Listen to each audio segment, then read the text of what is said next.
Les Républicains n'ont toujours pas réussi à se mettre d'accord ni sur le processus de désignation de leur candidat, ni bien sûr sur le candidat en question pour la présidentielle. Il y a 5 ans, on avait une vague idée sur les primaires, on connaissait les candidats en lice dès septembre. Cette fois-ci, c'est le flou artistique, enfin, artistique façon de parler. Faute d'idées, faute de chef, le parti de droite, du centre ou du centre-gauche, en quelque sorte le parti droite-gauche, peine à écrire son avenir et à convaincre, tout simplement peut-être parce qu'il n'est pas convaincu lui-même de ce qu'il est et de ce qu'il veut pour la France. 2 représentants de la frange conservatrice du parti, vous pouvez mettre plein de guillemets, ont d'ores et déjà jeté l'éponge. Il s'agit de Bruno Retailleau et de Laurent Wauquiez. Ont-ils incidemment compris que l'heure n'était pas encore venue? Travaillent-ils dans l'ombre à d'autres alliances? Le secret est bien gardé. Quant à ceux qui restent et qui se bagarrent, ils se sont trouvés une nouvelle marotte, la lutte contre l'immigration. Comme c'est bizarre, selon l'expression favorite d'Éric Zemmour. Prenez Éric Ciotti par exemple.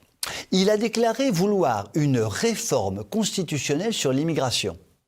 Nous ne saurons pas ce qu'il entend exactement par cette formule tonitruante, mais il est certain qu'elle fait son petit effet sur les plateaux de télévision. Le poids des mots, le choc. De quoi? Valérie Pécresse, dans le genre un pied dedans, un pied dehors, n'est pas en reste et a multiplié ces derniers jours les formules flamboyantes. Comme Sarkozy en son temps avec le fameux Karcher qui n'a jamais servi, elle prononce avec délectation le vilain mot de charter pour nous expliquer qu'il faut davantage de fermeté à l'égard des immigrés. Pour elle, le contrôle de l'immigration est devenu le défi auquel la France doit répondre.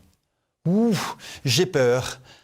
Mais en bonne politicienne, elle a humé l'air ambiant, qu'elle a senti favorable à un discours bien à droite et en fait des tonnes. Elle qui disait quasiment le contraire au moment des régionales. Comme le disait Jacques Brel dans sa célèbre chanson, qui dit oui, qui dit non, qui dit « je vous attends », Valérie, ne nous attends pas trop, tu perdrais ton temps.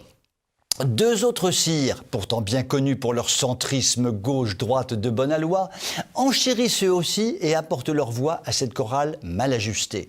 Xavier Bertrand prône un coup d'arrêt au laxisme migratoire, je le cite, tandis que Michel Barnier prononce le mot magique de moratoire, qui a l'avantage de donner l'impression que l'on veut tout arrêter sans prendre aucune mesure définitive. Le poids des mots, le choc des bobos. Nous l'avons tous compris, car nous sommes stupides, mais jusqu'à un certain point seulement, nous avons affaire ici à un formidable bal de l'opportunisme. Mais la petite musique ne prend plus et ne nous donne plus envie de danser. Nous savons, depuis Nicolas Sarkozy notamment, qu'il n'y a aucun crédit à accorder à ces déclarations enflammées. Le travail de sape, effectué méthodiquement par Emmanuel Macron pour discréditer définitivement la parole politique, n'a rien arrangé. Il est une chose indispensable en politique et bien souvent trop oubliée, l'exercice de la mémoire.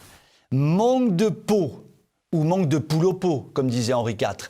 Nous savons, nous en servir de la mémoire et nous n'allons pas nous faire embarquer comme ça. Je vous souhaite une très bonne soirée.